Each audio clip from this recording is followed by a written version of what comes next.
Assalamualaikum warahmatullahi wabarakatuh. Bismillahirrahmanirrahim. Alhamdulillahi rabbil alamin, wassalatu wassalamu ala ashrafil anbiya'i wal mursalin, nabiyyina Muhammadin wa ala alihi wa sahbihi ajma'in.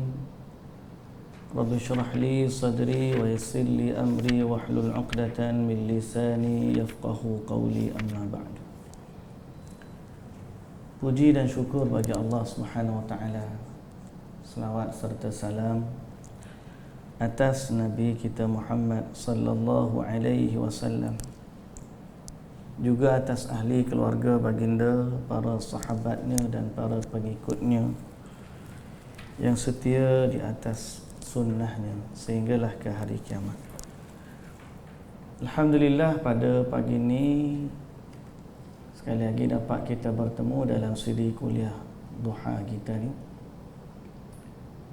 Dan Alhamdulillah, Allah bagi kita nikmat yang banyak, dapat sama-sama kita atau dilanjutkan usia kita, diberikan kesihatan kepada kita, diberikan keluangan masa, taufik dan hidayahnya untuk sama-sama kita duduk di sini.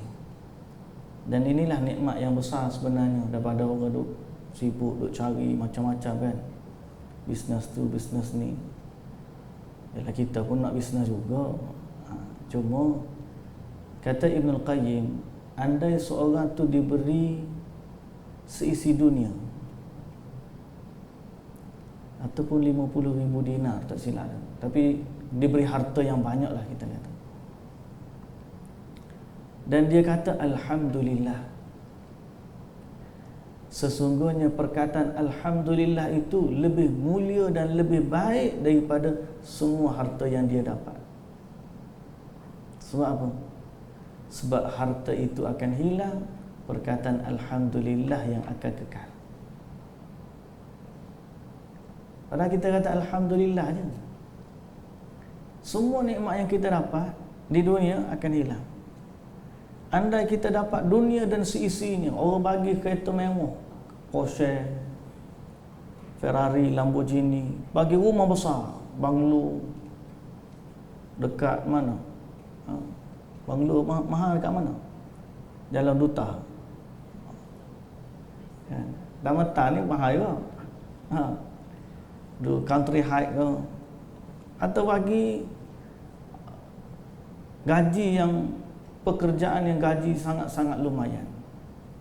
Semua tu tak tertanding bila orang tu kata Alhamdulillah. Pasal apa? Semua nikmat tu akan hilang, yang kekal adalah Alhamdulillah. Sama juga dengan orang yang mana apa? Kalau dia kata dia dapat bagi makan, dia makan makanan sedap, orang tu makan makanan biasa, roti sekeping, air kosong. Hang ni makan apa? Tosel lagi, capati lagi, teh tarik lagi, macam-macam lagi, steak lagi. Tapi yang ni lepas dia makan, kenyangnya. Hang makan roti kering tadi, Alhamdulillah. Mana lebih bahagia? Yang kata Alhamdulillah. Sebab apa? Sebab nikmat yang dia makan tadi semuanya akan hilang, yang kekal Alhamdulillah. Jadi sebab tu kalimah Alhamdulillah ni sangat istimewa. Setiap kali kita menyebutkan tentang kenikmatan yang ada pada kita, iringilah dengan perkataan Alhamdulillah, kerana perkataan Alhamdulillah mengalahkan semua nikmat itu. Jadi sekali lagi kita kata Alhamdulillah di atas segala nikmat yang Allah kurniakan kepada kita. Alhamdulillah Allah panjangkan umur kita. Alhamdulillah Allah bagi kesihatan kepada kita. Alhamdulillah pagi ni dapat makan dah. Alhamdulillah dapat pula datang ke masjid, tak kena jalan kaki, teduh pula naik kereta, ada payung lagi. Alhamdulillah mari kat surau, nikmat besar pula. Alhamdulillah surau pula kapet dia lembut je, bagus. Alhamdulillah yang tak duduk kapet pun ada meja, wow, very class meja dia, payah nak jumpa tempat lain. Alhamdulillah aircon pula tu, Alhamdulillah dengan cahaya pun kita tak kena kata alhamdulillah, buku pula semua ada tulis pen macam alhamdulillah, alhamdulillah. Kalau kita tak sebut, tak terhitung banyaknya. Tapi yakinlah perkataan alhamdulillah itulah yang sebenarnya yang kita lebih bahagia dengannya berbanding dengan semua nikmat yang kita kecap itu. Hari ini topik kita berkaitan dengan as-sabat fi zamanil fitnah ataupun as-sabat ala dinillah, iaitu bertahan ataupun teguh di atas agama Allah. Topik ni topik hebat ni. Antara sifat wanita muslimah, bukan wanita je, lelaki-lelaki pun kalau kita cerita bab ni hebat. Para salafus salih, para sahabat cerita dia bertahan di atas agama Allah, teguh di atas agama Allah ni bukan calang-calang. Kita pernah dengar cerita Bilal bin Rabah. Kita pernah dengar cerita Khabbab ibnul Arat yang diletak di atas pemanggang daging ataupun diletak di atas relau besi. Khabbab ibnul Arat ni tukang besi. Bila dia masuk Islam, tapi dia bekerja hamba milik orang yang dia ni tukang besi. Bila dia dapat tahu tuan dia datang, ambil besi panah tu letak dekat belakang dia. Tapi dia tetap di atas agama Allah. Kita pernah dengar cerita Abdullah bin Hudzafah yang dipaksa masuk Kristian sehingga akhirnya raja mengalah dengan suruh cium kepala raja. Kita pernah dengar cerita sahabat-sahabat yang sanggup mempertahankan atau menggadai nyawanya demi mempertahankan agama. Hari ini kita nak dengar cerita di pihak muslimah pula. Cerita Bilal ni famous. Hari ini kita nak dengar cerita teguh di atas agama yang ada dalam sejarah muslimah. Baik. Sebelum daripada kita dengar cerita tu, kita ni cerita banyak. Hari ni kena bertiawar sikit. Raya awal-awal lah. Takut saya sendiri ustaz yang kali, jemaah tak apa. Kan? Hari ni ada kerja sikit, nak kena pergi kajang pada macam ni. Sebelum daripada kita cerita tentang kisah-kisah tersebut, kita dapati ataupun pada zaman awal Islam,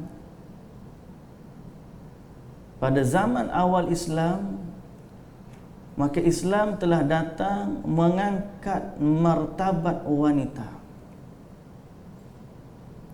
sehingga wanita-wanita termaktub kisah mereka dengan kehebatan mereka, sama ada sebagai seorang isteri atau seorang ibu atau seorang wanita, saudara wanita, adik-beradik, ataupun sebagai seorang nenek. Wanita hebat zaman dulu, diangkat kedudukan mereka. Kemudian beredar zaman manusia ni mula jadi lemah. Okey. Jadi lemah sehingga mereka keluar daripada kehebatan yang sebenar, mencari kehebatan yang lain daripadanya. Ya, wanita zaman ni dia mencari kehebatan di luar daripada kehebatan wanita zaman dulu. Zaman dulu wanita yang hebat ni, hebat dia di mana? Hebat dia di rumah dia. Mereka melahirkan generasi-generasi yang hebat. Tapi wanita zaman sekarang ni tak termasuk hak duduk sini, hak sini hebat belaka ni. Dia membina kerjaya dia. Siapa ada orang tak cara kepada anak dia sibuk dengan kerjaya. Betul. Ada orang memang tak. Ada seorang anak murid saya, dia ngajar seorang budak autism. Ngajar Quran, budak tu darjah 5 tapi tak boleh nak cakap sebab ada autism. Dia kata dia pergi ke rumah tu, ayah pun tak ada, mak pun tak ada, bibik dia ada. Lepas tu selama dia pergi ngajar tu dah lama dah, memang tak jumpa pun mak dia. Serah 100%. Dia ngajar mana? Bukan di center, dia pergi ngajar di rumah orang tu. Mak dia tak ada, suruh ke bibi dia. Dia nak masuk rumah pun tanya bibi. Nak telefon budak tu ada pun tanya bibi. Semua bibi belaka. Wanita mencari kehebatan dia di luar daripada bidang dia. Sehinggalah waqfa fi dhilli tilkal fitnah allati tamuju mawjan asbahatil ukhtul muslimah tanzuru ila alwaqi'i alladhi tahyahu al-ummah fatabki ad-dima' badal ad-dumu' wa idha bil ghurbah ta'tasiru qalbaha. Sehingga wanita-wanita muslimah yang nak berada di nak teguh di atas agamanya, sifat mereka pada saat ini melihat kepada masyarakat dengan tangisan darah, bukan lagi tangisan air mata, kerana mereka merasakan keterasingan yang sangat di celah-celah masyarakat yang sudah jauh berubah. Kita ni kira alhamdulillah lah, tempat kita ni masih lagi okey lah. Okey lah. Setengah-setengah daripada dunia yang katanya orang Islam, kadang-kadang bila kita nak pakai pakaian muslimat dianggap asing. Kadang-kadang kita di pejabat nak pakai jubah tak boleh. Jubah tak boleh di jabatan. Macam-macam lah. Itu baru tempat kita. Cuba bayang kalau orang di negara-negara lain. Negara-negara lain, sehingga kalau di Turki dulu sampai satu zaman nak pakai tudung pun tak boleh. Kan? Di Turki dulu nak pakai tudung tak boleh. Kita ni alhamdulillah, nikmat besar. Kena kata lagi alhamdulillah. Orang kita nak pakai tudung tak ada orang halang. Nak pakai jubah tak ada orang halang. Nak pakai purdah tak ada orang halang. Nak belajar nak kuliah agama tak ada orang halang. Apa lagi? Nak kelas bahasa Arab tak ada orang halang. Kelas Quran tak ada orang halang. Kita je tak pergi kan? Orang lain masya-Allah hebat cabaran dia. Jadi pentingnya kita menghayati bagaimana kekuatan wanita-wanita muslimah dulu teguh di atas agamanya supaya kita boleh menjaga agama kita seteguh mereka. Walhal alhamdulillah, macam saya kata tadi, kita lah ni kalau bertahan pun tidak teruk sangatlah. Kalau wanita di China, pernah orang ambil video, seorang orang awam ambil video, tiba-tiba dia lalu kepada seorang wanita pakai tudung. Wanita tu bila dia tengok ada orang ambil gambar dengan kamera, terkejut dia, terus dia buka tudung dia. Dia takut apa? Video tu disampaikan kepada pihak pemerintah dan nampak dia bertudung, nanti dia kena tangkap. Sampai tahap tu. Jadi sebab tu saya kata kita ni, alhamdulillah kita ni kena senantiasa berada di bibir. Waktu saya mengadu kepada Syekh, tempat kami ni payah nak kuliah. Payah nak kuliah. Ada tempat boleh kuliah, ada tempat tak terima kita nak kuliah. Ada tempat tidak diberikan keizinan untuk kuliah. Saya kata apa? Benda yang kamu kata tu kecil. Di Filipina, pendakwah ditembak. Mati. Seorang pendakwah, Syekh A'id Al-Qarni, pergi ke Filipina, kena tembak, masuk hospital. Syekh Ali Jabir di Indonesia, baru Syekh Ali Jabir. Kenal kan Syekh Ali Jabir? Hafiz Indonesia tu famous kan Syekh Ali Jabir ni. Program Hafiz Indonesia. Kena tikam dengan pisau. Sebaik dia sempat mengelak, kenalah dekat lengan. Kita ada ustaz kena tikam. Tak jumpa lagi kan. Paling-paling ustaz tu tak jamu makan je. Orang tak jamu makan ustaz. Tu tahap orang kita dah tu. Jadi kita katakan bahawa apa? Cabaran yang ada pada kita ni sikit. Sebab itulah dalam menghadapinya masih lagi kita kena kata alhamdulillah. Sebab cabaran kita pada sebahagian orang adalah nikmat. Dia tengok kita ni, Allah nikmatnya kamu. Kita kata aku mencabarlah hidup aku, susahlah hidup aku. Dia tengok kita, nikmatnya hidup kamu. Dengar. Sebahagian penderitaan kita di mata orang lain adalah nikmat. Kita naik kereta kancil, klisa contohlah. Apa kita sama je, geng klisa ada. Tengok orang lain, susahlah, pas kena beki, pas kena gitu, pas ni. Orang yang tak ada kereta dia tengok, nikmat ni. Kita ada motor je, kita rasa susahnya, kita naik motor nak pergi kuliah. Orang ada basikal tengok nikmatnya motor dia. Orang ada basikal pula kata aku tengok susahnya aku naik basikal tengah panas-panas. Dia tengok basikal kita, alhamdulillah. Orang tak ada basikal, dia jalan kaki, kita rasa susahnya kita. Orang sakit rebuh tak boleh nak berjalan, dia kata apa? Alhamdulillah nikmatnya dia boleh jalan. Susah pada kita, sebahagian kesusahan kita adalah nikmat di mata orang lain. Jadi kenapa kita tak kata alhamdulillah? Katalah alhamdulillah. Hari ini pasal lagi tajuk dah ni, tajuk alhamdulillah pula. Tapi nak sebutnya al-thabat 'ala din. Teguh di atas agama tu, nak kata kita ni walaupun kita rasa kita diuji, jangan rasa susah hati sebab kesusahan kita, kesusahan pada kita boleh jadi masih nikmat kepada sebahagian orang. Okey. Lepas tu saya tanya kawan-kawan orang Arab, kat sini kan ramai orang Arab kan. Dia kata alhamdulillah. Hari tu saya mengadu hujan. Sikit-sikit hujan. Sekarang ni kan hujan. Saya kata saya pergi macam taman dagang tu ada orang Arab ramai. Belum sambang. Apa khabar ni? Khabar baik. Dia kata, tapi itulah sekarang ni payah kan nak pergi mana-mana. Hujan, petang-petang hujan. Orang Arab tu tengok kat saya. Dia kata, habis tu mu nak suruh kemarau.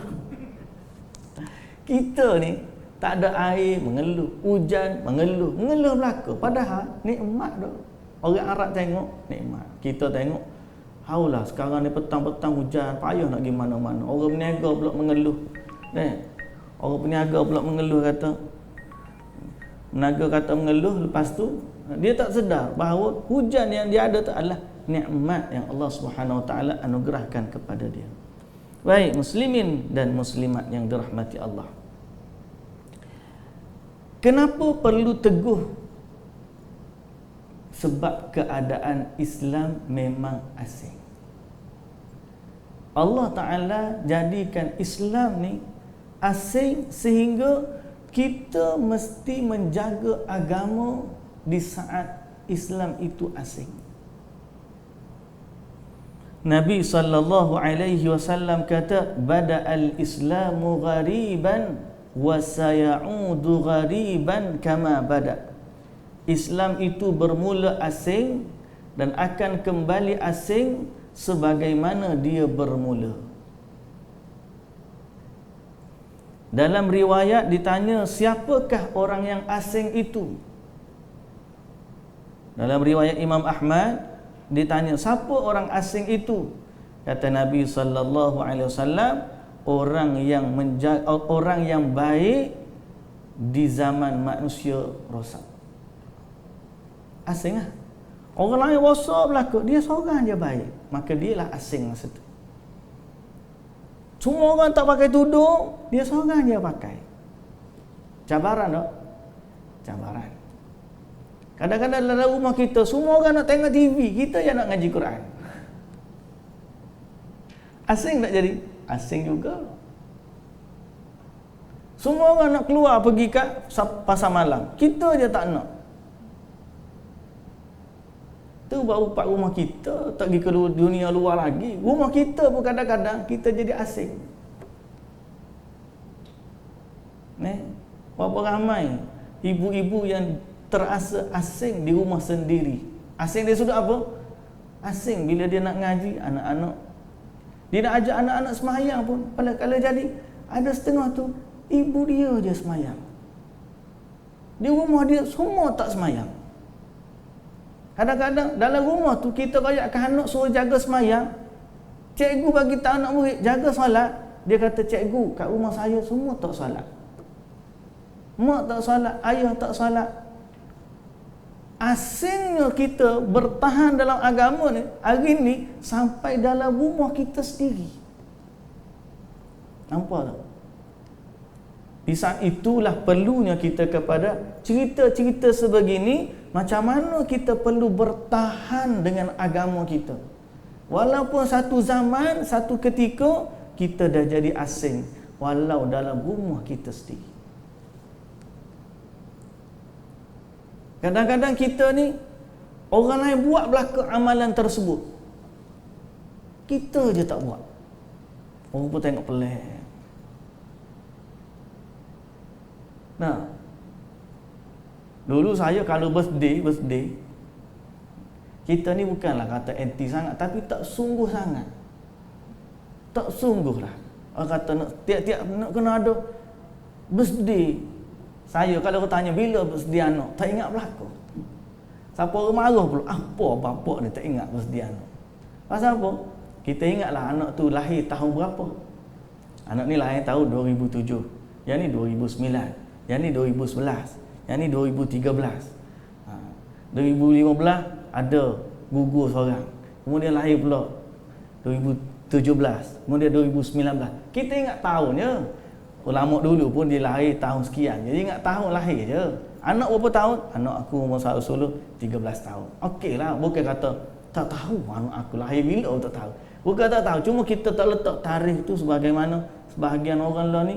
Apa tarikh tu nak kena birthday kan? Apa anak-anak kita pula pelik. Habis kadang-kadang kita pelayan nak kek, kita beli kek, tak ada masalah, bukan kita tak nak bagi makan. Cuma sampai tak kadang-kadang jadi asing juga hak tu pun. Tak tahu pasal apa. Orang tengok kita pelik. Padahal kalau kita kembali ke zaman asal, mana ada orang zaman dulu orang Islam sambut happy birthday? Zaman sahabat tak ada, zaman tabi'in tak ada, zaman tabi'in tak ada. Zaman tok nenek kita pun tak ada Zaman kita ni saya tak tanya, zaman kita dulu-dulu ada macam tu? Tak ada dah. Kalau kita tadika sekarang ni, kita hantar anak tadika. Tiap-tiap bulan, hak ni buat happy birthday, hak tu buat happy birthday. Siapa masa anak kita? Cikgu pula tanya, tak ada kek ke, tak ada kan? Dia dah jadi satu budaya. Sehingga kita nak kata bahawa ini bukan budaya Islam, kita pula jadi asing. Saya bukan masalah tak boleh makan kek, makan tak masalah kek. Tapi bila kita tengok trend yang ada pada zaman ni, dia berbeza dengan trend yang ada zaman kita dulu, dan dia berbeza dengan trend zaman para salafus salih. Dan kita nak bertahan di atas pandangan tersebut, kita jadi asing. Nampak tak? Itu baru satu jenis. Banyak lagi amalan-amalan dalam Islam, orang lain buat, semua buat. Kita belajar, Nabi tak buat. Kita nak mempertahankannya, kita jadi asing. Rasanya. Sebab tu memahami hadis ni sangat penting. Di mana Nabi SAW kata, innal Islam atau bada al-Islamu ghariban wa sayaudu ghariban kama bada fatuba li ghuraba. Dan Nabi juga SAW bersabda dalam hadis yang diriwayatkan oleh Imam Muslim, badiru bil a'mali fitanan ka qita'il laylil muzlim. Bersegeralah beramal seperti atau sebelum datangnya fitnah, seperti kepingan malam yang gelap gelita. Berpagi-pagi seorang lelaki itu beriman, petang-petang dia jadi kafir. Pagi-pagi dia ataupun petang dia kafir, pagi esoknya petang dia beriman, pagi besoknya dia kafir. Jadi ada pagi dia beriman, petang kafir. Ada petang beriman, paginya kafir. Yabi'u ahaduhum dinahu bigharadin atau bi'aradin minad dunya. Dia menjual agamanya dengan habuan dunia. Jadi itu zaman fitnah. Zaman nak jaga agama ni sangat mencabar. Nabi kata, cepat-cepatlah buat amal sebelum datangnya zaman fitnah. Orang terpaksa jual agama dia. Okey. Pagi itu beriman, petang kafir. Atau petang dia beriman, besoknya kafir. Jadi hadis-hadis macam ni menunjukkan kita ni mesti sangat-sangat teguh mempertahankan agama. Biar kita jadi seperti seteguh pokok ru di tepian pantai. Di badai ombak, di badai ribut tetap bertahan dan tidak jatuh. Walaupun tanahnya berpasir. Kalau tanah batu tak kisah, tanah pasir tak kuat mana pun. Tapi pokok ru ni, duduk tepi pantai, di pantai jadi kuat dengan sebab dia.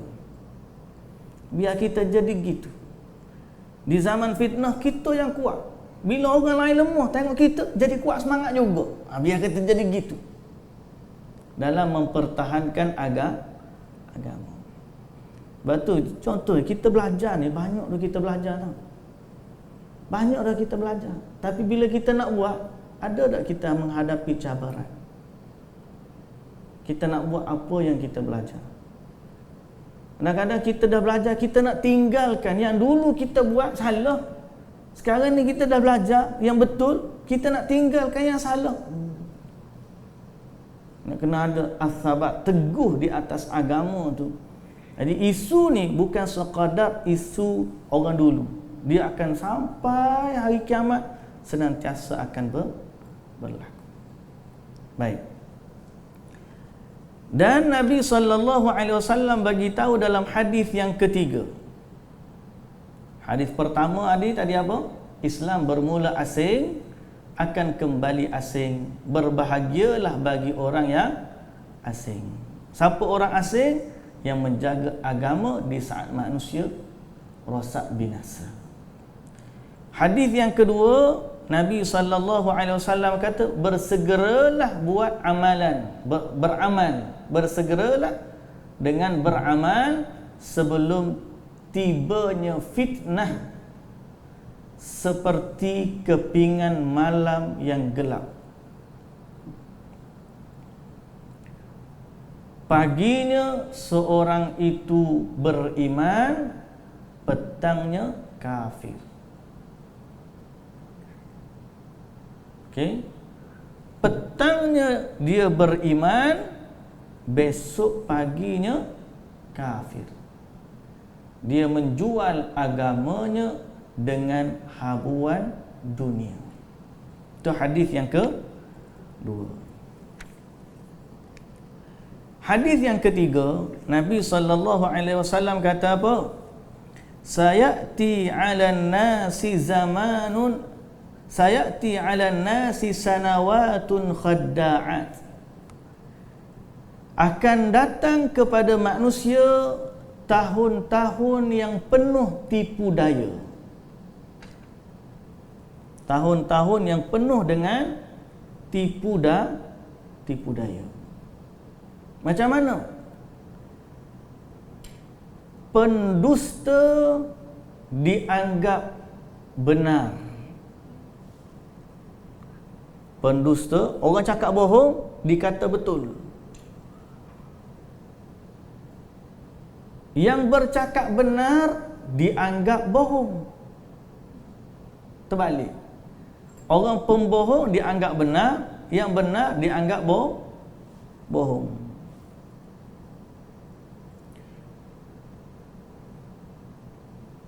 Pengkhianat diberi amanah, yang amanah dianggap khianat. Terbalik.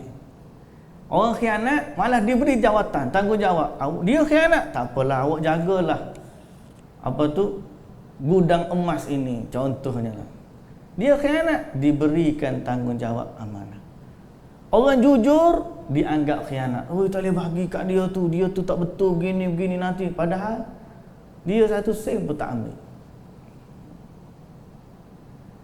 Wa yantiqu fiha ar-ruwaibidah, dan akan bercakap pada zaman tersebut golongan ruwaibidah. Ditanya Nabi, siapa itu ruwaibidah? Pernah dengar kalimah ruwaibidah? Pernah dengar? Tak pernah dengar?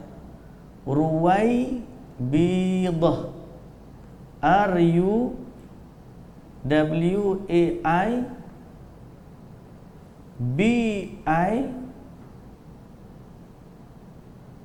dah macam mana? T-H-A atau D-H, D-H-A-H, dah, D-H-A-H, Ruwaibidah. Para sahabat tanya, siapa Ruwaibidah? Kata Nabi sallallahu alaihi wasallam, ar-rajulu tafih, orang yang bodoh bercakap dalam urusan awam. Apa maksud orang bodoh bercakap dalam urusan awam? Apa maksud dia? Faham tak? Tak faham? Dah? Lagi apa maksudnya?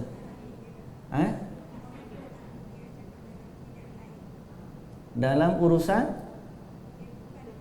dia bukan ahli cakap dalam bukan, bercakap bukan, dia bukan sekadar tu. Dia memang orang bukan ahli, bukan sekadar tu. Kalau bukan ahli sembang kedai kopi, no hal, tak ada masalah.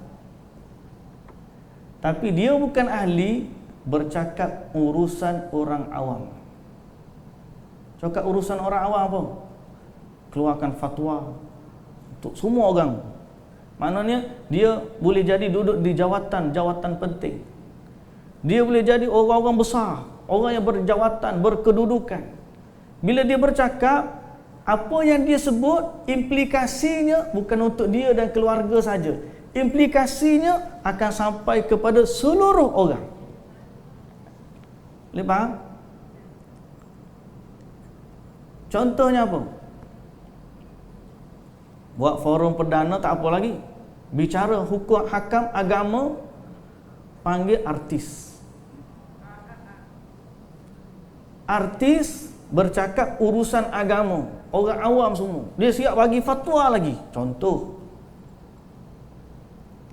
Itu dari sudut agama. Urusan pemerintahan. Urusan pemerintahan, politik sebagai contoh. Politik pun urusan orang awam juga. Tapi hak level sembang ni bukan lulusan degree sains politik dah. Lulusan degree sains politik juga, tapi degree kedai kopi. Dia punya sembang tutang. Kalau dia diberi jawatan tu, hari ni seorang Syekh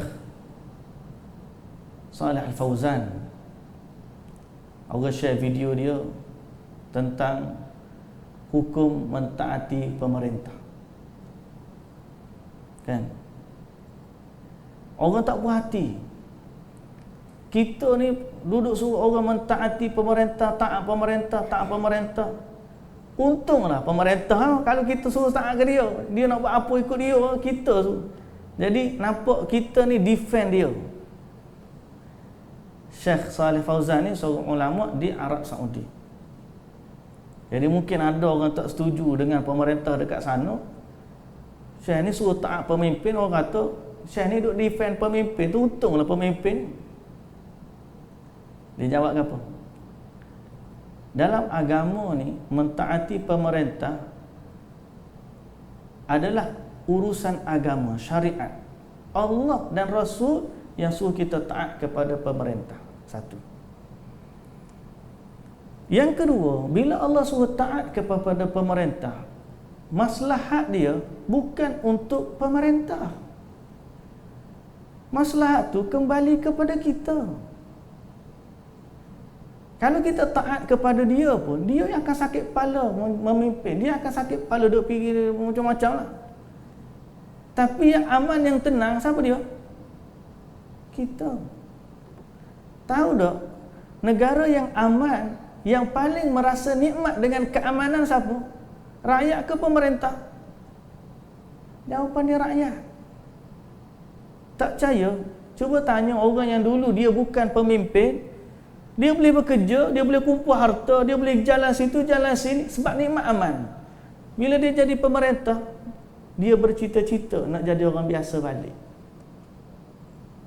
Kita je tengok, oh sedapnya dia duduk atas tu. Memang ada orang suka kepada jawatan. Tapi sebenarnya yang nikmat ialah maslahat tu kembali kepada kita. Kita hak tenang, tak sakit kepala. Tak ada perang saudara, tak ada huru-hara, kerajaan stabil, ekonomi stabil, orang bisnes boleh buka bisnes dia, orang masjid boleh buka masjid, boleh ngaji pengajian agama. Maslahat dia kembali kepada kita. Sebab tu Islam suruh mentaati. Tapi di akhir zaman akan ada orang yang akan bercakap urusan ni sedang, pertama dia bukan ahli, dan yang kedua perkataan dia menyebabkan ketidakstabilan dalam urusan orang awam. Nampak tak? Apa yang berlaku kepada negara-negara Timur Tengah? Berlaku di Mesir. Mula-mula kerajaan nama apa? Husni Mubarak. Gugang, alhamdulillah tukar kerajaan Mursi. Tak puas hati dengan Mursi, tundang, tukar mari As-Sisi. Tam As-Sisi sekarang ni ayat Mesir pun pening kepala. Padahal kalau dia sabar dalam kerajaan Mursi dulu, mungkin lebih baik lagi dia. Ambil contoh lain. Kerajaan di Iraq, Saddam Hussein. Memang Saddam Hussein dia bukan orang baik. Kata Syekh Saleh Fauzan, bila orang tanya Imam Ahmad, orang tanya Imam Ahmad, ni dari topik lain pula dah tadi, tapi alhamdulillah cerita lain banyak. Tapi sebab nak teguh dalam agama ni, isu dia luas. Imam Ahmad ditanya, ada seorang lelaki yang berakal tapi tidak baik agamanya, dengan seorang lelaki yang baik agamanya tapi kurang cerdas akalnya. Mana satu aku nak angkat dia untuk jadi pemimpin ataupun nak menjaga urusan masyarakat? Kata Imam Ahmad, orang yang cerdas akalnya walaupun agamanya kurang baik. Orang tanya kenapa? Dia kata kerana agamanya untuk dirinya tapi akalnya untuk sekalian masyarakat. Jadi kalau dia boleh memimpin tapi dia ada isu dah, tak naklah orang kata orang jahat yang terlalu jahat kan. Tapi kita ambil contoh Saddam Hussein. Ada isu dah? Ada. Tapi bila orang tak puas hati, gogang, orang tu cakap, orang ni cakap, akhir sekali dia dijatuhkan. Naik Nuri Al-Maliki. Orang Syiah pula naik, bantai orang tu, bunuh orang tu. Hari ni orang Iraq kata apa? Kalaulah zaman Saddam Hussein dulu kembali semula. Tu tak apa Saddam Hussein tu. Muammar Gaddafi di Libya, cerita sama. Muammar Gaddafi zaman dia hospital percuma, pendidikan percuma, ibu mengandung salin diberi pula allowance, anak ada allowance, rumah dia bagi lagi kepada rakyat dia. Tapi orang tak puas hati, dudang. Sekarang ni kawan-kawan kita yang duduk di Ampang ni ada Libya kan. Doalah Syekh untuk negara aku. Dia pula kata macam tu. Sebab apa? Sebab adanya orang-orang yang bodoh bercakap urusan orang awam. Orang bodoh ni lah yang akan mengapi-apikan. 2-3 orang berkumpul, 3 orang ramai orang, akhir sekali buatlah perkumpulan orang-orang yang tak cerdik pandai. Saya semua kata kepada kawan-kawan, urusan pemerintah ni saya ingat Syekh saya dalam kelas dulu. Dia kata manusia hari ni dia tinggal urusan fardu ain tapi sibuk dengan urusan umat. Padahal dia tu urusan fardu ain pun tak lepas lagi. Urusan pemerintahan ni kalau zaman dulu urusan ni duduk terletak di tangan majlis syura. Siapa majlis syura? Orang-orang ahlul hallu wal aqd, orang yang ada kedudukan dalam masyarakat, orang cerdik pandai, orang-orang terpilih duduk dalam majlis syura, dan majlis inilah yang akan buat keputusan. Zaman kita tak, orang cerdik pandai PhD dengan seorang penagih dadah, level dia sama satu undi. PhD pun satu undi, nagih dadah pun satu undi. Kalau ada 2 orang menagih dadah, seorang PhD menang 2 orang menagih dadah. 2 orang angkat tangan, PhD pun angkat tangan, 2 lawan 1. Kalau PhD menang nagih dadah 2 orang. Jadi bila saat begitu, semua orang rasa dia ada kemampuan untuk bercakap. Zaman kita pula mari, zaman Facebook dan WhatsApp. Tak ada keahlian langsung, yang ada kemahiran taib dia. Selama boleh cakap dengan tangan, tafadhal. Jadi betul tak hak Nabi kata ni? Betul. Habis tu kita di zaman ni nak buat macam mana? Tarik nafas tak puas rasa. Sebab itulah kita kena bertahan di atas agama. Sebab akhir zaman ni, bila urusan macam ni akan keluar banyak hadis palsu. Zaman kita ni keluar macam-macam jenis hadis palsu. Riwayat WhatsApp dan Facebook. Bukan riwayat Bukhari dan Muslim. Riwayat WhatsApp dan Facebook. Akan keluar macam-macam petua. Ni sampai peringkat urusan awam ni, hak nak COVID tak COVID, keluar teori konspirasi tak konspirasi, macam-macam. Jadi urusan ni, urusan zaman kita ni memang zaman yang sangat mencabar. Jadi Nabi SAW pesan dah kat kita, di akhir zaman yang boleh menyelamatkan kita apa dia? Kembali kepada Allah dan Rasul.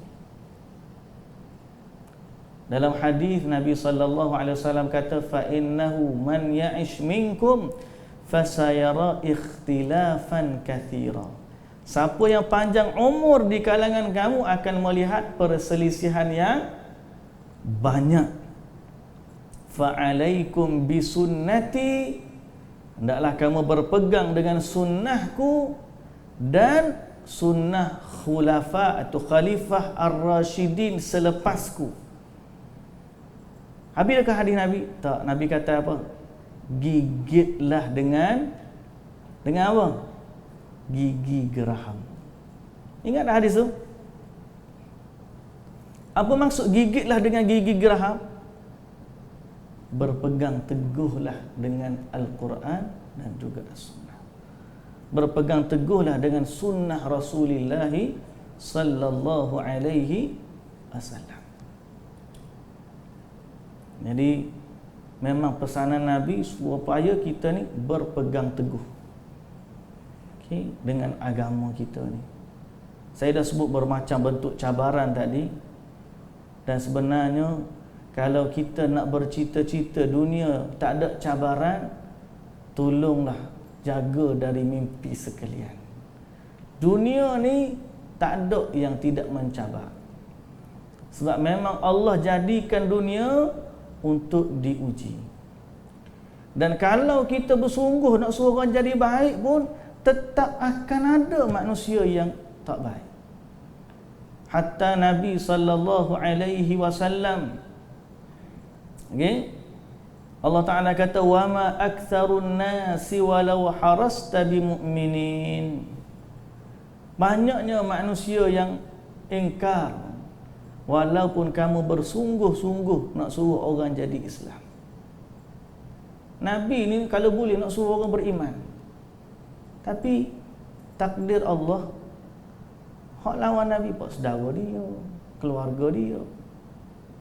Dan dia nak bertahan dalam dakwah tu sangat panggil payahlah. Sebab tu panggil bertahan dengan agama di zaman fitnah seperti menggenggam bara api. Menggenggam bara api. Okey? Itu sifat kita. Muslimin dan muslimat yang dirahmati Allah Subhanahu wa taala sekalian. Kisah kita banyak. Cuma hari ni baca satu lah dulu, kita sambung kemudian hari. Wanita yang bertahan dengan agamanya. Kisah ni masyhur lah, tapi kita letak nombor satu sebab dia antara penghulu wanita syurga. Penghulu wanita syurga ada berapa orang? 4 orang. Siapa dia? Asia, Maryam, ada Khadijah, lepas tu Fatimah. Tapi dalam banyak-banyak ni, siapa yang paling berat ujian dia? Cerita siapa? Asia. Baik, dia letak dahulu dia cerita Asia. Asia ni siapa? Isteri kepada Firaun. Okey. Apa yang berlaku kepada Asia? Dia beriman dengan Nabi Musa. Dia beriman dengan Nabi Musa. Apabila iman dia diketahui oleh Firaun, apa yang berlaku? Berkata Ibnu Jarir menceritakan tentang kisah Asia. Kanat imra'atu Fir'aun tas'al. Isteri Fir'aun dia tanya, man ghalab? Siapa menang? Siapa menang? Dia tanya siapa menang. Dia tanya bila?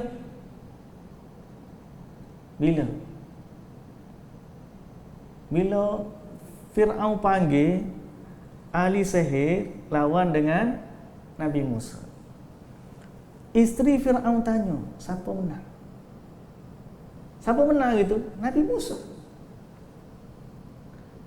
Fataqulu amantu bi Rabbi Musa wa Harun.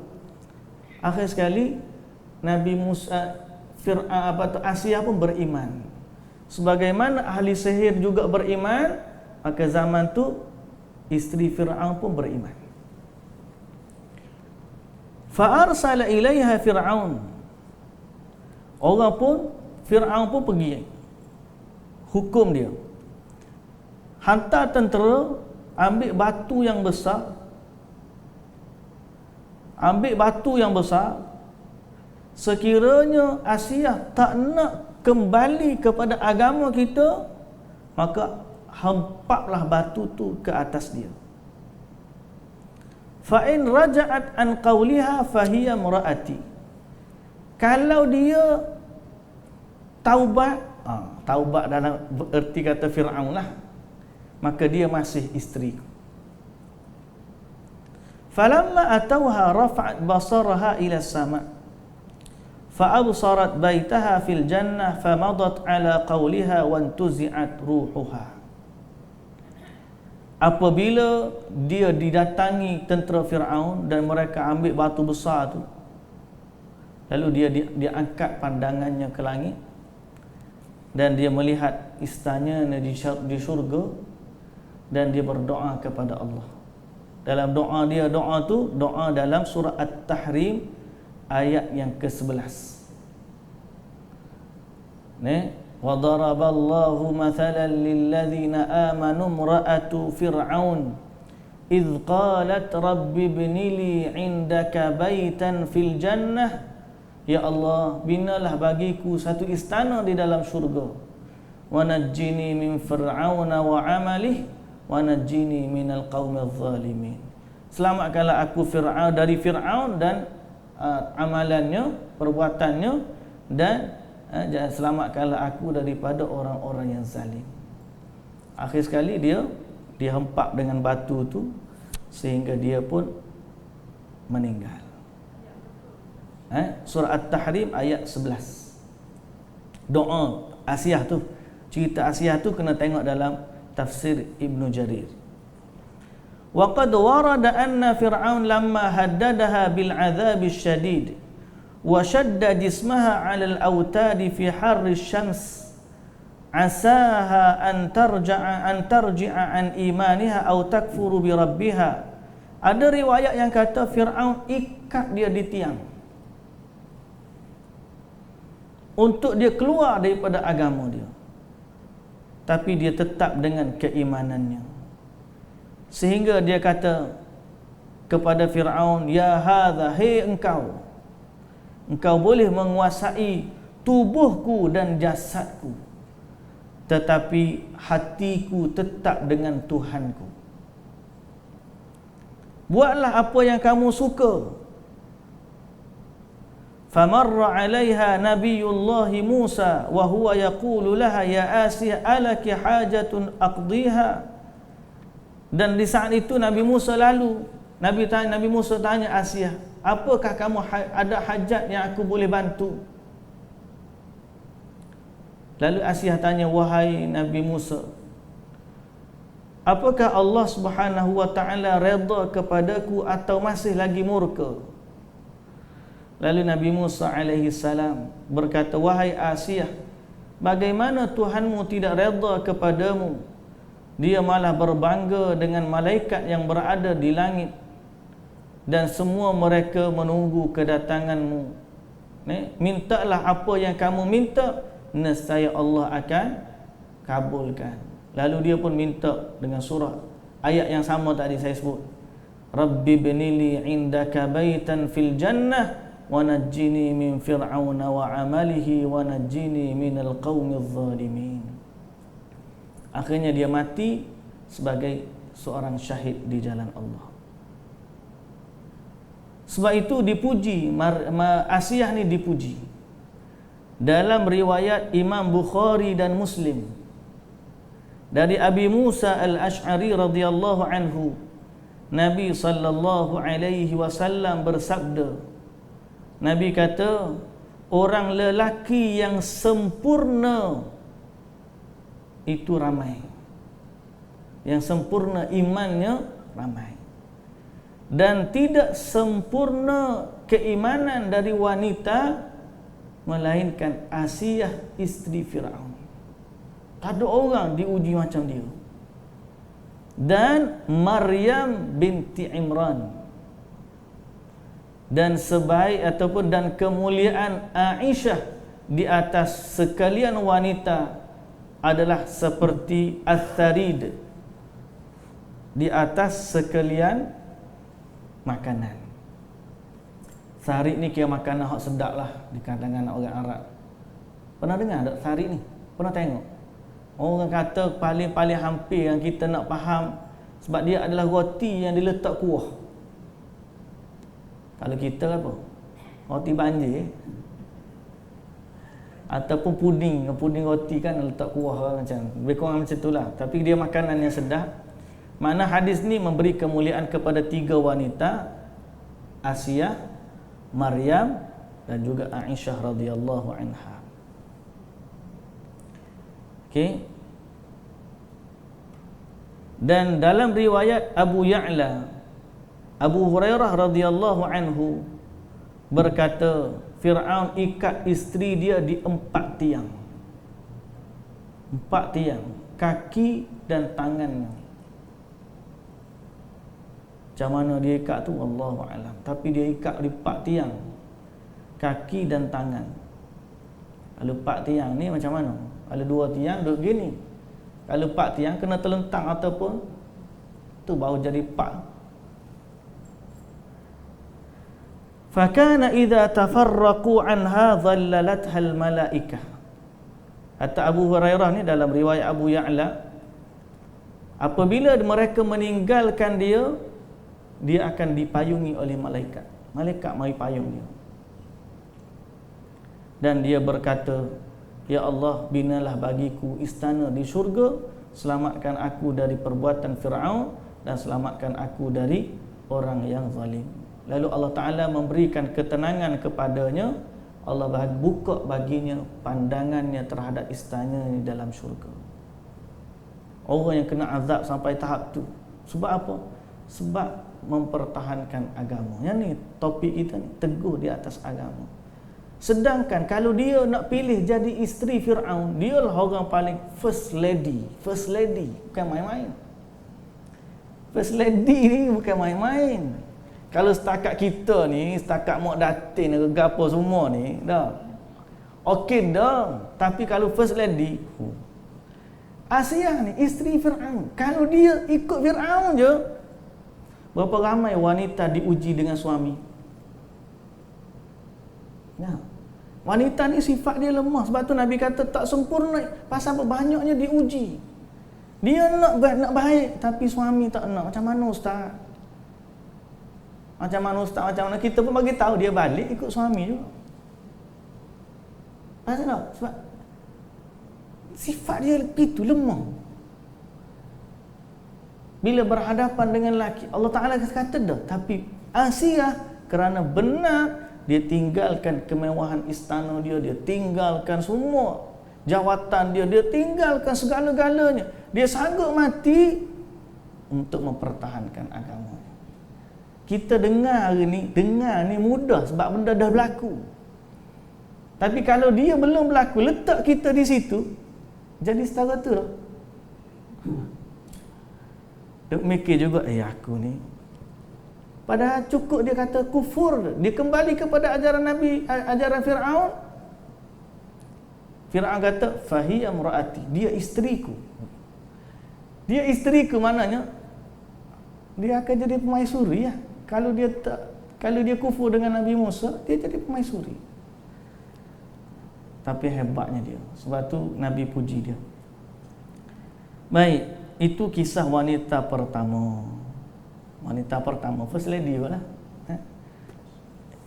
Kemudian ada cerita Masyitah, tukang sikat anak Fir'aun. Tukang sikat anak Fir'aun dan kisah-kisah yang seterusnya. Wanita Ashabul Ukhdud, ibu yang nak dicampak dalam parit api. Ingat cerita tu. Cerita Zinnirah. Zinnirah ni siapa pula?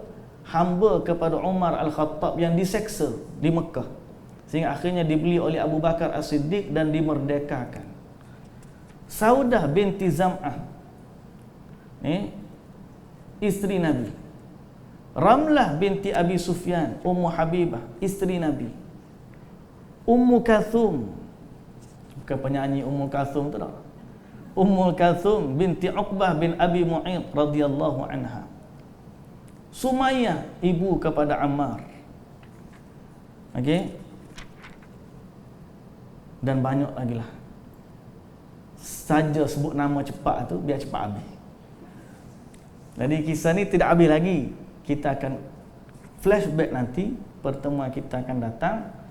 Kita akan baca cerita-cerita ni sekali lagi dan diiringi dengan faktor-faktor yang menjadikan kita teguh di atas agama. InsyaAllah kita akan bertemu pada pertemuan yang akan datang.